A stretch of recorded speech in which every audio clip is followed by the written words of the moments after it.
বানু জুলেখা, খোদাগণের দরুদ তোমাদের ওপর। ইউজারশিপকে আনুগত্য প্রকাশে বাধ্য করতে পারলে? না আমার বানু, সে সংশোধন হয়ে অনুগত্য পোষণের মতো নয়। তাকে বাধ্য করা খুব শক্ত কিছু নয়, তোমরা সেটা পারোনি।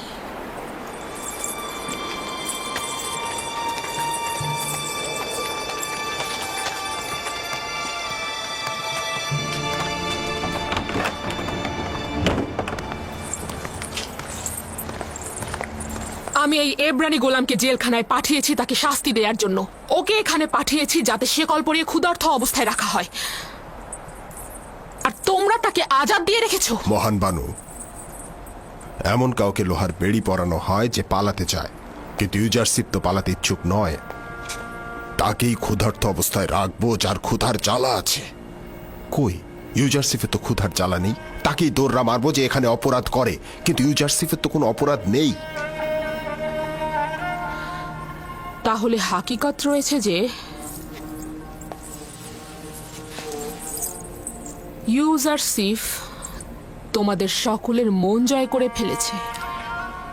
আমার স্বীকার করতে দ্বিধা নেই, কথাটা সত্যি। যে কেউ তার আচরণ আর ব্যবহারে মুগ্ধ হয়ে তার অনুরাগী হয়ে উঠতে পারে, এতে দোষের কিছু নেই। আমি চাইছি কারিমামা ইউজারশিপের সাথে কথা বলুক, তাকে ওখানে পৌঁছে দিন। প্রহরী, ইউজারশিপকে মোলাকাতের জন্য নিয়ে আসা হোক।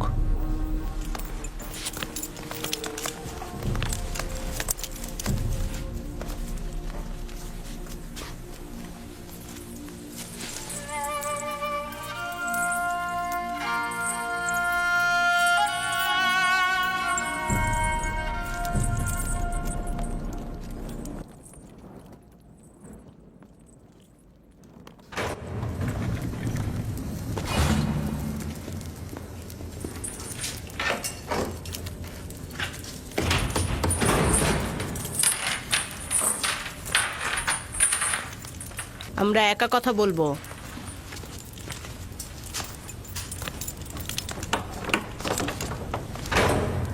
আবার কি হলো কারিমামা? বানু জুলেখা কি এখনো তার সে খেয়ালিপানা জেহানে লালন করছে? খাওয়া দাওয়া কিছুক্ষণের জন্য ভুলে থাকা যায়, কিন্তু তোমার স্মৃতি সে ভুলতে পারবে না। আমার দিলে এখনো তার জন্য তীব্র জ্বলন রয়েছে। আফসোস সে এখনো সেই প্রবঞ্চনা থেকে দূরে সরে যায়নি এবং বিবেকের অনুসারী হয়নি। ইশক আর বিবেক, সে আশেক নয়, আর কামনা বাসনাকে ইশক ভেবে ভুল করো না। ইশক পবিত্র, তার নোংরা দিলে বাসা বাঁধে না। তুমি বানু জুলেখাকে নোংরা বললে? খোদার কসম, যদি অনুমতি থাকতো তাহলে তোমাকে আঘাতে জর্জরিত করে আনুগত্য প্রকাশ করাতাম, কিন্তু কি করব, বানু জুলেখা এতে বাধা সৃষ্টি করে। তিনি ভালো করেই জানেন যে ইউজারশিপ আনুগত্য প্রকাশ করার মতো নয়, আর সে কারণে তিনি আপনাকে অনুমতি দিচ্ছেন না। আমি বানু জুলেখাকে ভালোবাসি, তার উদ্দেশ্য সফলের জন্য সব করব, সেটা কামনা বাসনা হলেও, অথবা হোক সেটা ইশক। আমি তোমাকে স্বাধীন দেখতে চাই না, কিন্তু বানু জুলেখা চান। আমি বানুর জন্য এখানে এসেছি, যেন তোমাকে মুক্ত হওয়ার পথ দেখাতে পারি। আপনি জুলেখাকে কতখানি ভালোবাসেন?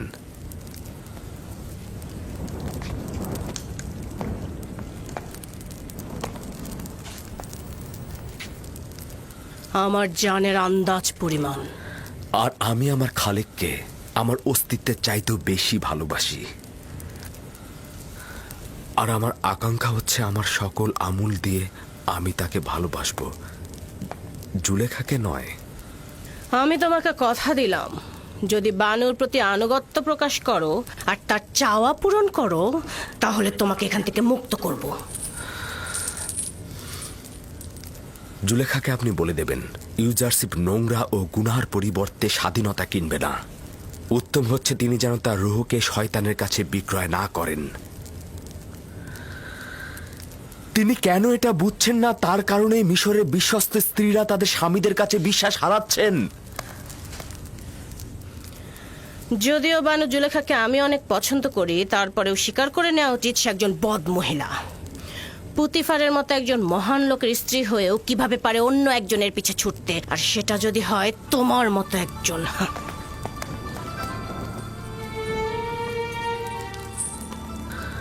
যদি জুলেখা মাবুদের সৌন্দর্য ও হাকিকত বুঝতো, তবে ইউজারসিফের ন্যায় তুচ্ছ একজনের পেছনে দিল নিয়ে ছুটত না।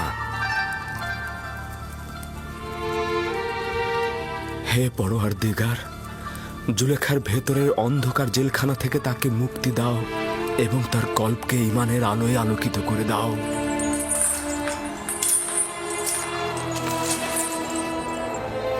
সে যতদিন না আমার আনুগত্য প্রকাশ করবে সে বন্দী থাকবে। ইউজারশিপ যতদিন না পর্যন্ত কানের উল্টো দিক দেখছে, ততদিন পর্যন্ত বন্দী থাকবে। রওনা হও।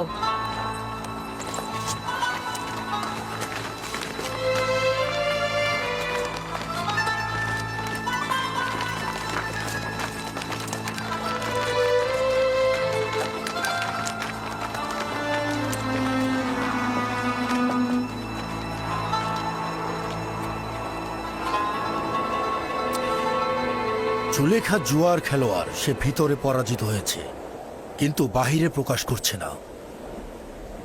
সে নিজের হৃদয়কে পাথরের মতো দেখাতে চাচ্ছে কিন্তু পারছে না।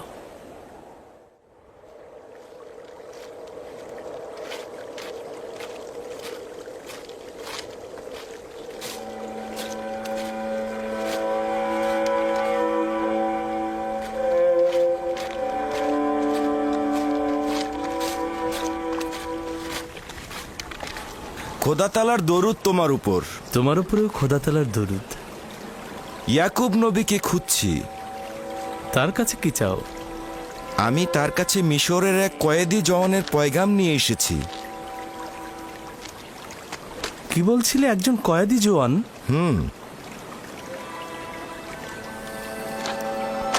আমার সঙ্গে এসো।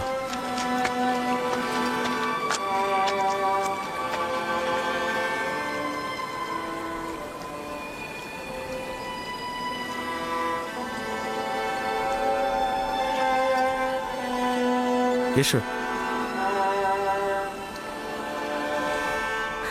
সে দেখতে কেমন ছিল? লম্বায় কতখানি ছিল? তার বয়স কত ছিল? দীর্ঘদেহী ছিল, আর বয়স তো 30-32 হবে। দেখতে নিশ্চয় সুদর্শন ছিল। তার নাম কি ছিল? তার নাম তো ইউসুফ ছিল, তাই না? তার নাম সওয়াল করেছিলাম, কিন্তু বলল যে নাম বলতে অপারগ সে। তার সৌন্দর্য খুব একটা লম্বা চুলার দাড়ির কারণে ঠিক বোঝাই যাচ্ছিল না। আমার ইউসুফের সৌন্দর্য অন্ধকারের মধ্যে বোঝা যাবে, কোনো কিছুই তার সৌন্দর্যকে আড়াল করতে পারবে না। কেনানের গণ্যমান্য ব্যক্তির কথা সওয়াল করছিল, আমি আপনার কথা বলেছিলাম। 12টি পরিপূর্ণ শাখার বিষয়ে সওয়াল করেছিল, বলেছি একটি শাখা বিচ্ছিন্ন হয়ে গেছে। তার নামটা কেন বলেনি?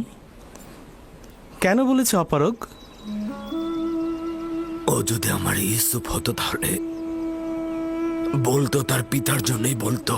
তুমি না বললে জোয়ানের কাছ থেকে পয়গাম এনেছ? হ্যাঁ, সে বলেছে অচেনা ও দূরের অতীত কয়েদিদের জন্য দোয়া করতে।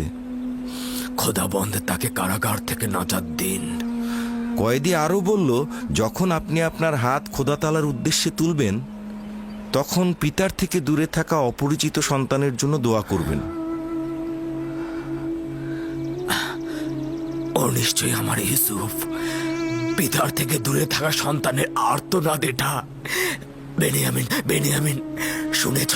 ও নিশ্চয়ই আমাদের ইউসুফ হবে। আব্বাজান শান্ত হন, শান্ত হন আব্বাজান।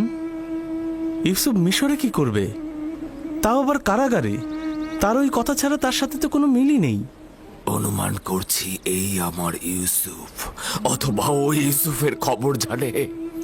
আরও কিছু কথা বলেছে, যেমন খোদার উত্তরসূরি বা এরকম আরও কিছু বলেছে, কিন্তু আমার ঠিক স্মরণে নেই। হে আমার পরওয়ারদিগার, ওই কয়েদিকে জেলখানার অন্ধকার থেকে তার পিতার পরিপূর্ণ দয়ার কোলে ফিরিয়ে দাও। তার পিতাকে দীর্ঘ বিচ্ছেদের জ্বালা থেকে রক্ষা করো। যদি অনুমতি দেন, আমি এখন যেতে চাইছি। খোদা তোমার হেফাজত করুক, নেক কাজে হাদিয়া দান করুক। আশা করছি এই চোখ আমার ইউসুফকে দেখেছে, অনেক শুক্রিয়া আমার ভাই। আপনাকেও অনেক শুক্রিয়া। আসি। খোদা হাফেজ। খোদা হাফেজ।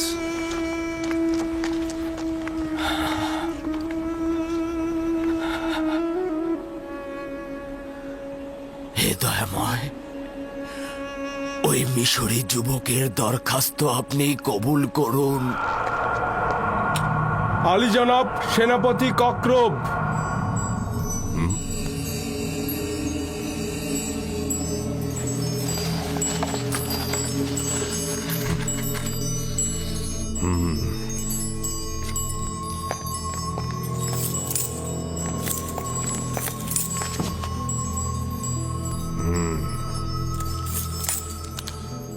দরুদ মহান পুরোহিত আলী জনাব অজ্ঞামোহর। মিশরের মহান খোদাবান্দেগার বাদশাহ তৃতীয় আমেনহোতেপ মহান খাদেম আজ্ঞামোহরকে এক জাঁকজমকপূর্ণ অনুষ্ঠানে যাবার জন্য আমন্ত্রণ করেছেন। এটা রাজমহলের বৃহত্তম মিলনায়তনে অনুষ্ঠিত হবে। আশা করা যাচ্ছে যে জনাব আজ্ঞামোহর এখানে সশরীরে উপস্থিত হয়ে অনুষ্ঠানকে অলংকৃত করবেন।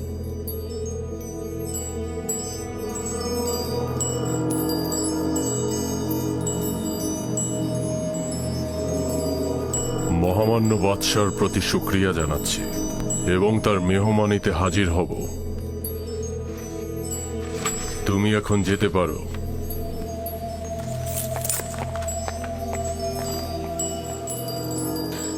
এটা নিশ্চয়ই আমাদেরকে আটকানোর কোনো ফাঁদ। কেন রাজি হলেন? উপায় নেই।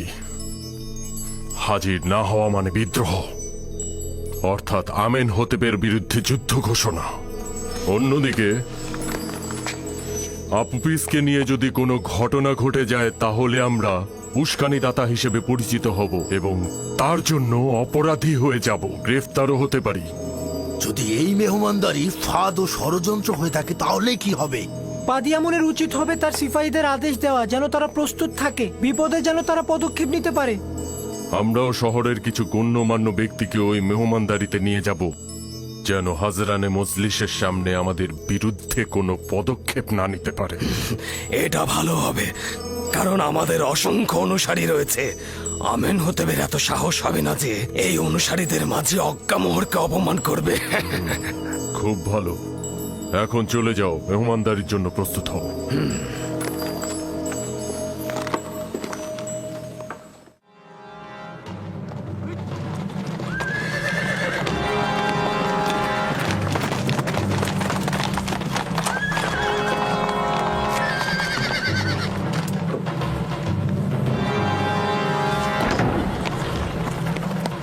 দরুদ আপনার উপর আলী জনাব হরেন হোপ।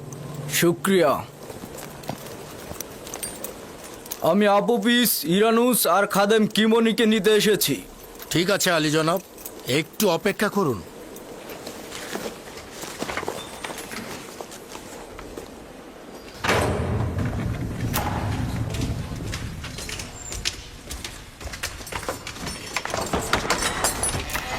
কয়েদি আপুপিস, ইরানুস, যাওয়ার জন্য প্রস্তুত হয়ে নাও।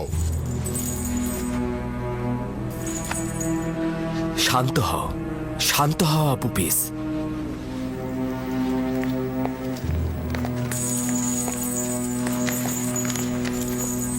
রায়ের জন্য তোমরা এখন আমেনহোতেপের দরবারে যাবে। না না না না না না না না। তুমি তো এক খোদায় ঈমান এনেছো, অবশ্যই তার ইচ্ছার প্রতি আনুগত্য পোষণ করো, তার প্রতি বিশ্বাস রাখো। তিনি সুবিচারক, তিনি যা করেন তা ভালোর জন্যই করেন আপুপিস। আমরা যদি আজকে তৃতীয় দিন, তাহলে অবশ্যই আমাদের আবার ইউজারশিপের স্বপ্নের ব্যাখ্যা একদম মিলে গেল। দেখেছো? আপুপিস, দেরি না করে চলে এসো। ঠিক আছে, তাই হবে। ওঠো আপুপিস।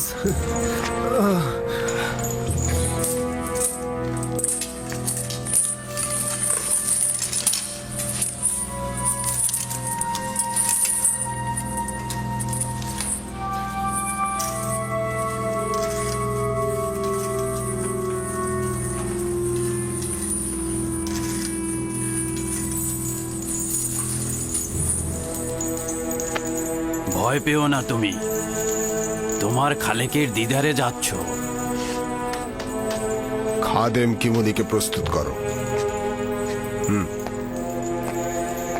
ইমান নিয়ে এখান থেকে যাচ্ছ, আনন্দিত হও।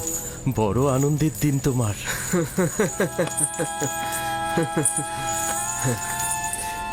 ইউজারশিপ, মেনিসাবুর মতো আমিও তোমার জন্য খাবার ও লেবাস নিয়ে আসবো। আমার জন্য নয়, এই সবার জন্য নিয়ে এসো। ইরানুস, দোয়া করো যেন খোদাবন দ্রুত আজাদ দিয়ে আমাদের জমিনে ফিরিয়ে নেয়। এই আপুভিস, এত খুশি হবার কিছু নেই। ইউজারশিপের ভবিষ্যৎবাণী মিথ্যা, আমি বলছি। আমার কথা মিথ্যা হবে না। যাও।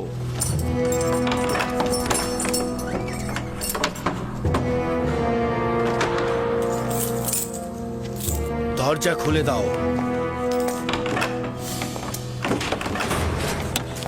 কি বলি পুরোহিত, বাইরে এসো, যাবার জন্য প্রস্তুত হও।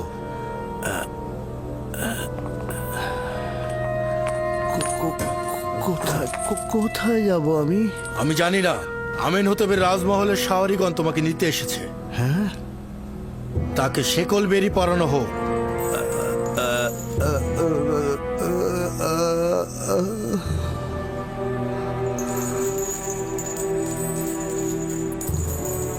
আমি তোমার প্রতি ঈমান এনেছি ইউজারশিপ, এবং চেষ্টা করব সেটা হেফাজত করার।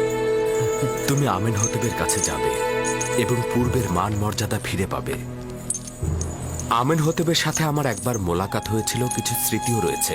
তাকে তুমি আমার কথা বলবে, বলবে যে ইউজারশিপ কোনো গুনাহ করেনি। অবশ্যই, আমি অবশ্যই এসো। বলবো। আমি তোমার আজাদের অনেক জন্য হয়েছে, এসো। অবশ্যই বলবো ইউজারশিপ। আমি তোমার আজাদের জন্য অবশ্যই খোদা তদবির করব। হাফেজ। তুমি চিন্তা করো না। খোদা হাফেজ। খোদা হাফেজ, খোদা হাফেজ। খোদা হাফেজ, খোদা হাফেজ। খোদা হাফেজ, খোদা হাফেজ। তুমি নিশ্চিত থাকো যে বাদশাহ আমেনহোতেব তোমাকে এই কারাগার থেকে মুক্ত করবে। হায় আফসোস, এরকম যদি আমাদেরও কেউ থাকতো। কি বললে? বললাম আমেনহোতেব তোমাকে এই কারাগার থেকে মুক্ত করবে, তার এই কুদরত রয়েছে। কিন্তু আমি তো আমেনহোতেবের চাইতে অধিক কুদরতের অধিকারীকে চিনি। কেন তাকে কিছু বললাম না?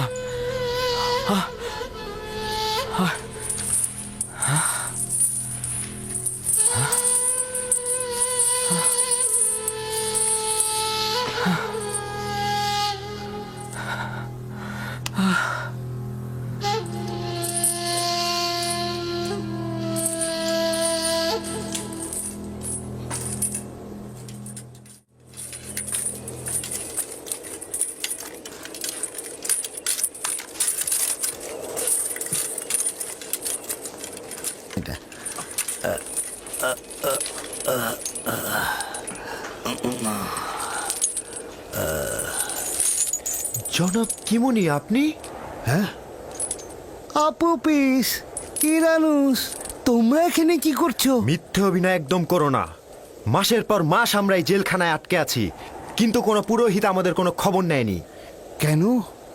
আমাদের কি আসার কথা ছিল?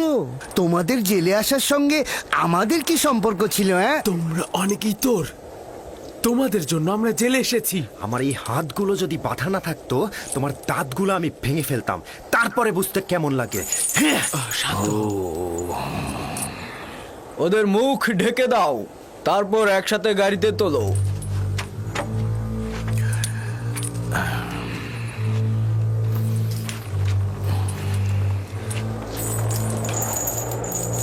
হাত নিচে নামাও, জলদি করো।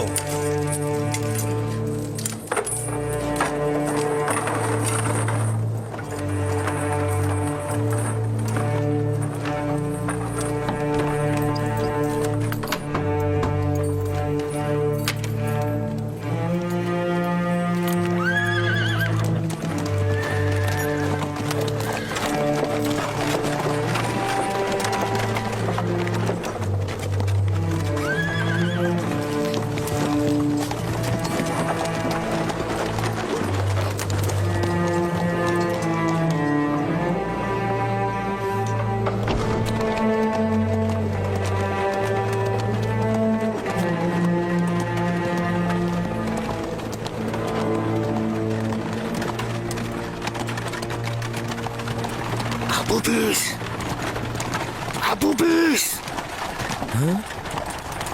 এখন পর্যন্ত কিছু বলেছ? আঘাত সহ্য করতে পারিনি, সব বলে দিয়েছি। এটা কি করেছো? তোমার স্ত্রী সন্তানদের কথা একবারও ভাবলে না? দোররার আঘাত যদি তোমার উপরে পড়তো তাহলে তুমিও সব বলে দিতে। যাই হোক, আমি এ ব্যাপারে কোনো কথা বলতে চাই না। যেটা হবার হয়ে গেছে। এখনো কিছুই হয়নি। এখনো যদি তুমি অস্বীকার করো তাহলে অন্তত তোমার স্ত্রী সন্তানেরা বেঁচে যাবে। তোমার ভালোর কথা আগে চিন্তা করো, তুমি নিজেই আগে বাঁচো। আবু বিশ, মনে রেখো, আমনের খাদেমরা কিন্তু তোমার পরিবারকে ছাড়বে না। কিন্তু পুতিফারও তো ছাড়বে না। বলবে জানের মায় আমি সব স্বীকার করেছি। বলবে আঘাত সহ্য করতে না পেরে আমি সব দোষ স্বীকার করেছি। মুখ বন্ধ করে চুপচাপ বসে থাকো। এই তোমরা কথা বলো না।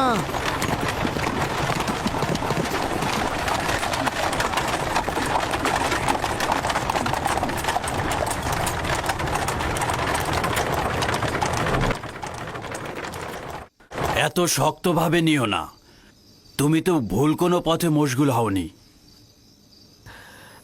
আমার খোদাবন্ত এখানে উপস্থিত ছিলেন, আর আমি ইরানুসকে বললাম আমেনহোতেব যেন আমাকে নাজাত দেন। যদি আমেনহোতেব জানে যে তুমি গুনাহ করনি এবং তোমার নাজাতের পদক্ষেপ নেয়, তাতে তো কোনো দোষ নেই, তাই না? যে আমি অন্যদেরকে আমার খোদার তুষ্টির জন্য আশাবাদী করছি, আর সেই আমি কিনা অন্যের সাহায্য চাচ্ছি, এটা দোষ নয়। আমি তো তার থেকে গাফেল হলাম। আমি তাকে ভুলে গেলাম। তুমি শুধু চেয়েছো যে বাদশাহ তোমার হাল হকিকত সম্পর্কে গাফেল না হোক। তুমি গুনাহগার নও। যখন আমার খোদাবন্ধ নিজেই আমার কাছে হাজির, আমার কাছে নাজির, তখন কি দরকার ছিল অন্যের মনোযোগ চাওয়া? আমি খোদাবন্ধের কাছে হাত জোর করে ক্ষমা চাইছি। আমি ভুল করেছি, আমি ভুল করেছি।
এক খোদা ভিন্ন অন্য কারো কাছে প্রার্থনা করো না।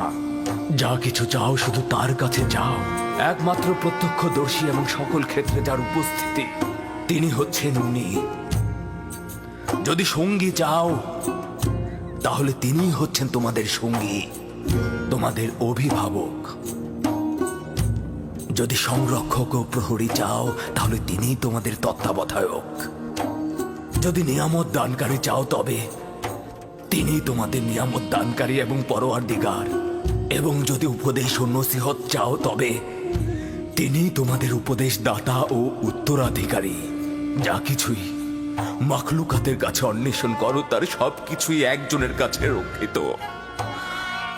আফসোস, খোদা ভিন্ন যদি অন্য কারো কাছে হস্ত উত্তোলন করো তাহলে অগণিত মাখলুকাত অপমানিত হবে। যদি কাল বা পরশু কেয়ামতের দিন খোদাবন্ধ ইনসাফ সহ জাহের হন তাহলে তো অসংখ্য পর্দা ছিন্ন ভিন্ন হয়ে যাবে যদি তিনি ইনসাফ সহকারে সৃষ্টির দিকে নজর দেন। যদি কিয়ামতের দিন খোদাতালা মুসলিমের আর্তনাদ শোনেন, তাহলে অসংখ্য গুনাহগার আমির ওমরা পাপি তাপি বন্দী হয়ে যাবে। অতএব আখেরাতের সফরের জন্য রসদ সঞ্চয় করো এবং কাল কিয়ামতের জন্য নিজেদের আমলকে সংশোধন করে নাও। ফায়েকের মতো সবাই সফরের জন্য প্রস্তুত হও, কেননা সকলকে এই পথেই যেতে হবে।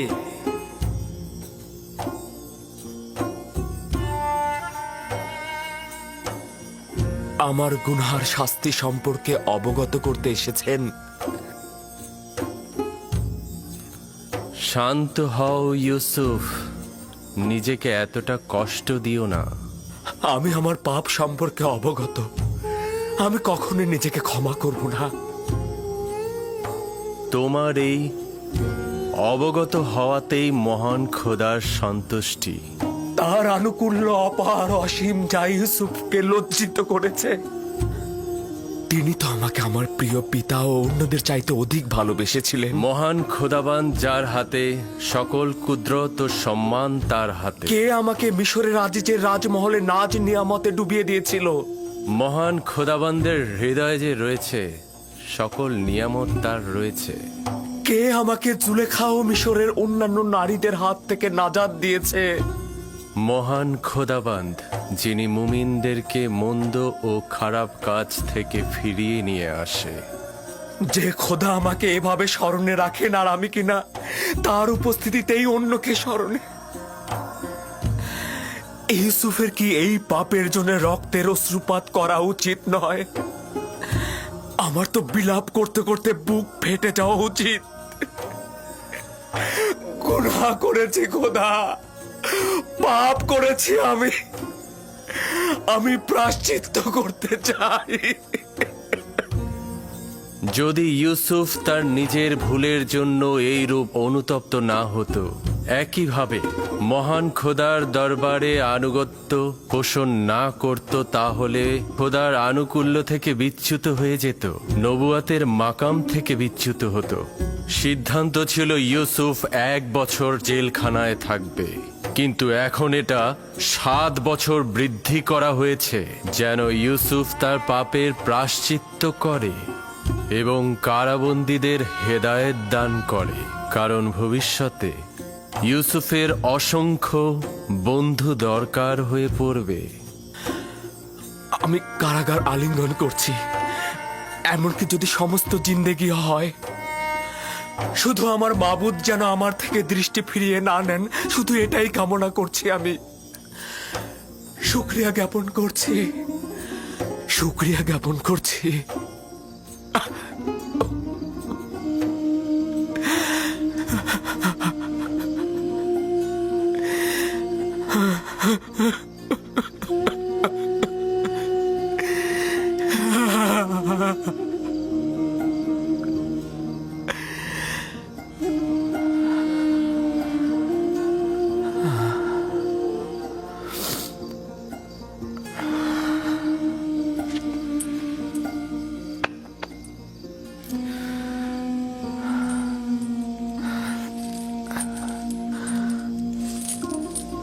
আমি দুঃখিত, তোমাদের ঘুমের ব্যাঘাত ঘটালাম। সব সময় একটাই দোয়া করবে, খোদা তাআলা যেমন আমাদেরকে ঈমান দান করেছেন তেমনি তা যেন ফিরিয়ে না নেন। সব সময় বলবে, হে পরওয়ারদিগার, আমাকে হেদায়েতের পর আমার অন্তরকে ধ্বংস ও অন্ধকারে নিক্ষেপ করো না।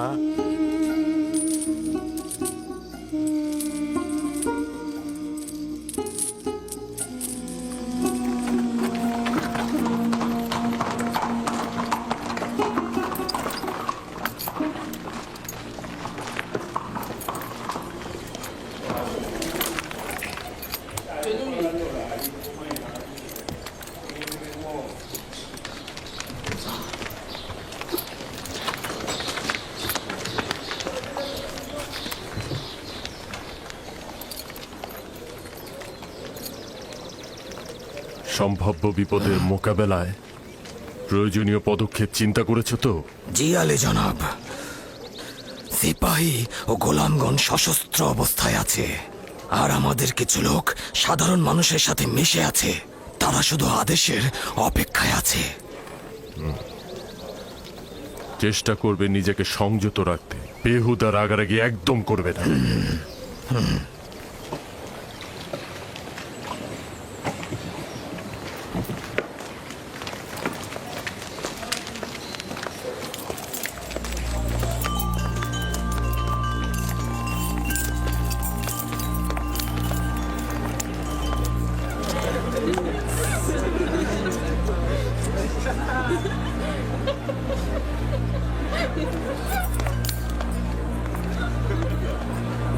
জনাব বদিয়ামুন, আপনাদের অস্ত্রগুলো জমা দিন।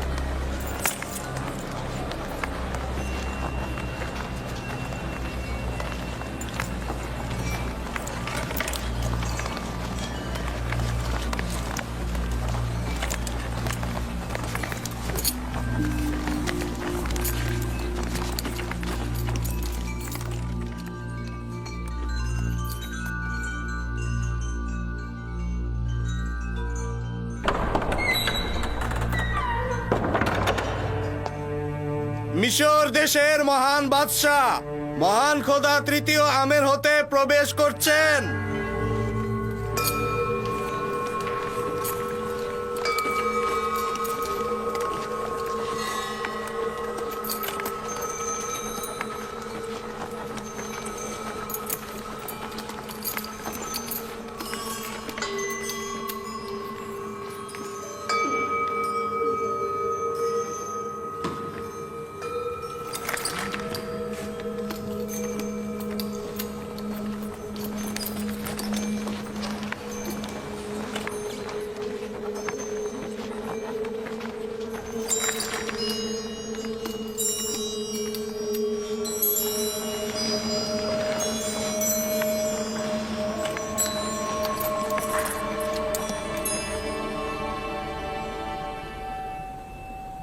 বাবা জনাব আজ্ঞামোহর, মিশর ভূমির খোদার প্রধান খাদেম আজকের মেহমানদারিতে খোশ আমদেদ। আপনার উপরেও দরুদ মিশরের মহান খোদা মহান বাদশাহ তৃতীয় আমেন হতেপ, মিশরের সকল রাজমহলের শ্রেষ্ঠ বাদশাহ।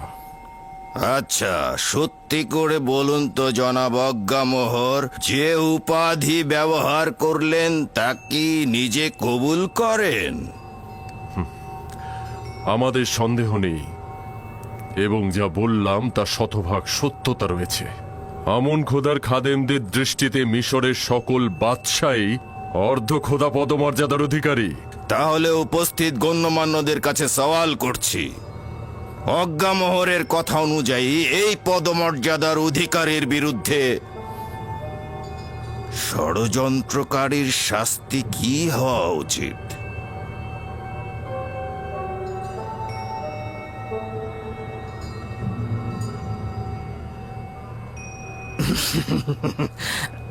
আমার মনে হচ্ছে মহান বাদশাহ, কিছু বদলোকের কুপরামর্শে জনাব অজ্ঞামোহরের প্রতি আপনি সন্দেহ পোষণ করছেন।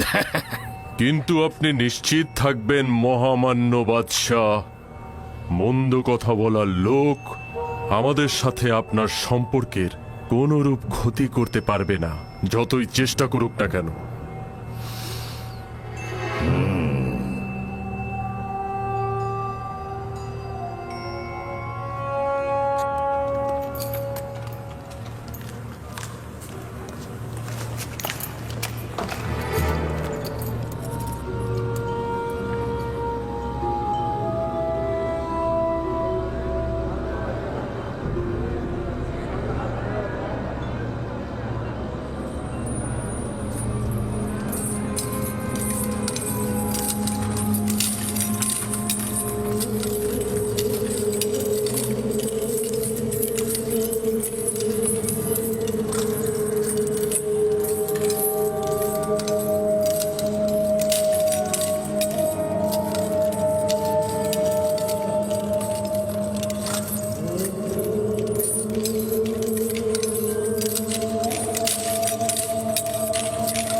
আজ মিশরের সম্ভ্রান্ত ও অভিজাত সম্প্রদায়ের সম্মুখে একটি নাটক মঞ্চায়ন হবে, যার মূল বীর অভিনেতাগণ হলেন জনাব আজ্ঞামোহর, পদিয়ামুন, আপুপিস ও ইরানুস।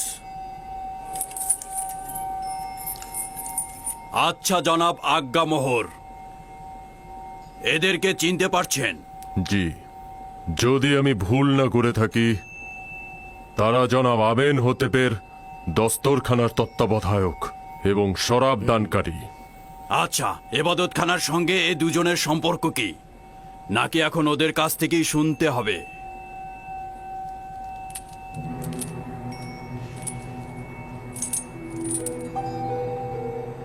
তাদের সঙ্গে আমাদের সম্পর্ক হলো তারা আমুনের অনুসারী। তাদের সঙ্গে অন্য কোনো সম্পর্ক নেই আমাদের। আচ্ছা আপুপিস, তোর কি খবর? জনাব আজ্ঞামোহরের সাথে তোর সম্পর্কের কথা একটু বলবি? কি বল। সত্যি বলছি, আমার সাথে আজ্ঞামোহরের কোনো সম্পর্ক নেই। আমেন হতেবকে হত্যা করার জন্য কার সঙ্গে চুক্তি করেছিলি সেইটা সবার সামনে বল।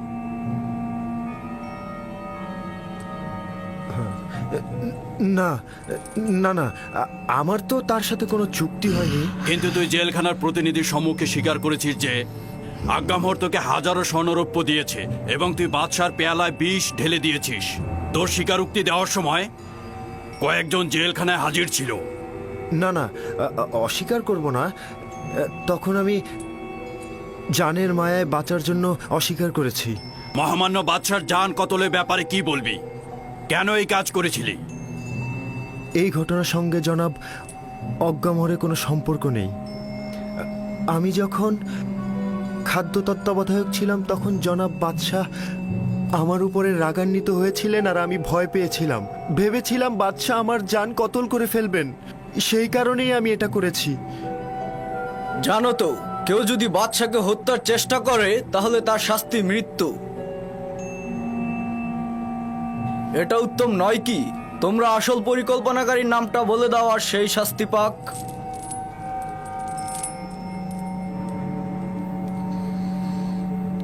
জনাব পুতিফার, কেন জোড়াজুড়ি করে এবাদতখানার খাদেমদেরকে দোষী করতে চাইছেন?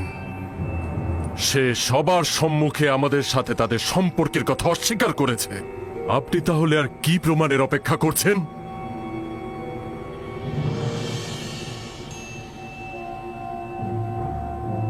আপনি এখনই উত্তেজিত হবেন না জনাব, কারণ নাটক এখনো বাকি রয়েছে।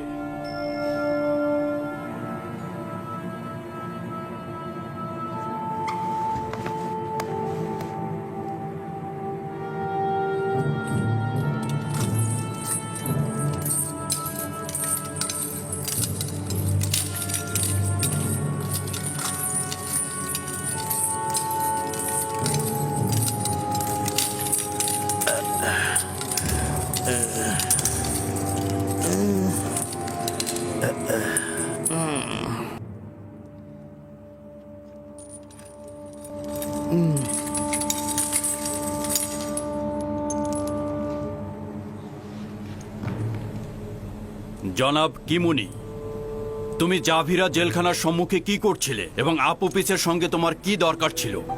কোনো দরকার ছিল না জানাবে মালিক। আপুপিসের স্ত্রী আর সন্তানেরা আমার কাছে এসে কান্নাকাটি করছিল, তাই ভাবলাম একটু খুঁজে দেখি। সকল জায়গায় খুঁজতে খুঁজতে যখন জাভিরা কারাগারের সামনে গেলাম, আপনার সৈন্যরা আমাকে গ্রেপ্তার করলো। কিন্তু আপুপিস তো জেলখানায় স্বীকারোক্তি দিয়েছে সে তোমার মাধ্যমে জনাব অজ্ঞামোহরের কাছে গিয়েছিল এবং সেখান থেকে হত্যার নির্দেশ পেয়েছে। আঘাতের দ্বারা স্বীকারোক্তি, এর কি কোনো মূল্য আছে জনাব হরেনহোব?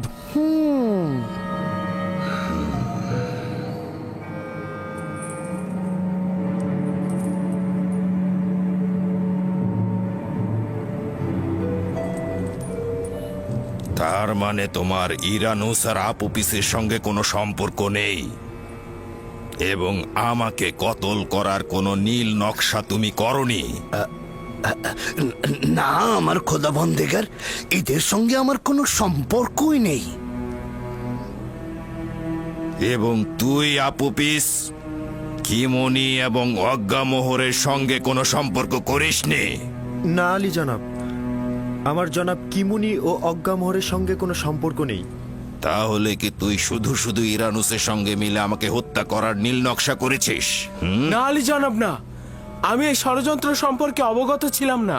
সত্য বলতে কি আলী জনাব, ও এই সব ঘটনা জানতো না।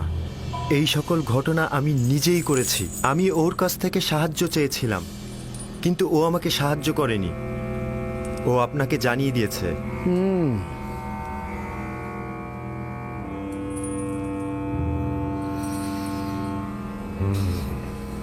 আমার চোখের সামনে থেকে দূর হয়ে যা, নইলে লাগাম ছাড়া হয়ে তোকে হত্যার নির্দেশ দেব। সুস্বাদু খানা পিনা গ্রহণ করুন এবং চলে যান। আবারও যদি কোনো ষড়যন্ত্র হয় তাহলে তাকে আমনও রক্ষা করতে পারবে না। চলে যান।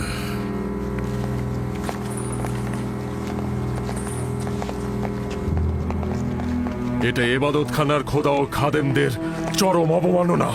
এরা কাফের, আমুনকে ঘৃণা করে। আমুন এদের জবাব ঠিক সময় মতো দেবে। তুই নির্ঘাত বোকা, নিজের জানকে আজ্ঞামোহরের জন্য উৎসর্গ করলি। যদি হাকিকত বলতি তাহলে এখান থেকে নাজাত পেতি। আমি নিজের জানকে পরিবার ও আত্মীয় স্বজনদের জন্য উৎসর্গ করলাম।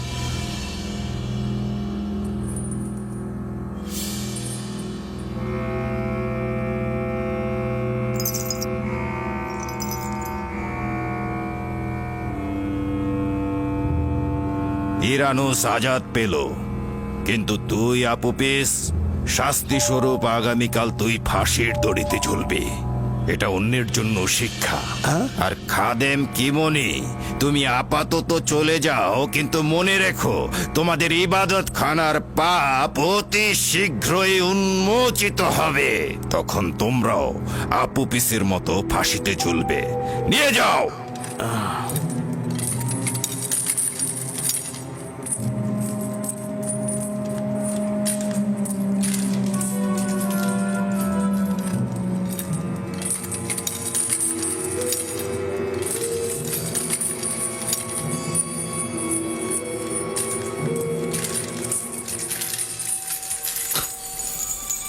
রাজসভা শেষ হলো,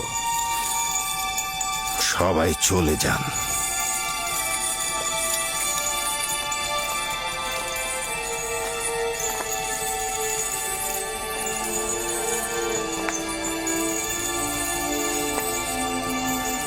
নাটক, দুর্দান্ত একটি নাটক মঞ্চস্থ হলো, আর সবাই দাঁড়িয়ে দাঁড়িয়ে আমেন হোতেবকে অপমানিত হতে দেখলো।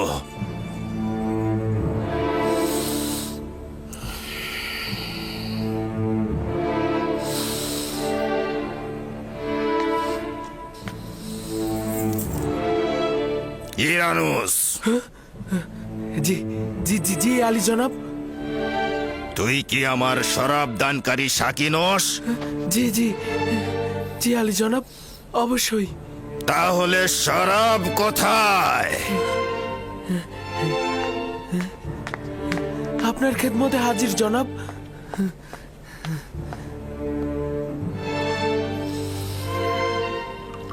আজ রাতের এই কেলেঙ্কারির দায়ভার তোমার, জনাব প্রতিভার।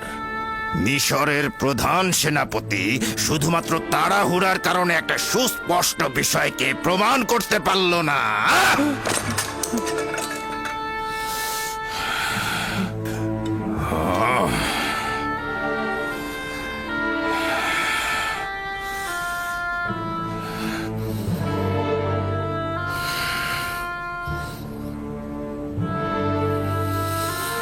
তুমি আমাকে আশ্বাস দিয়েছিলে সব আমাদের অনুকূলে আছে, আর তুমি সেটা প্রমাণ করতে পারবে।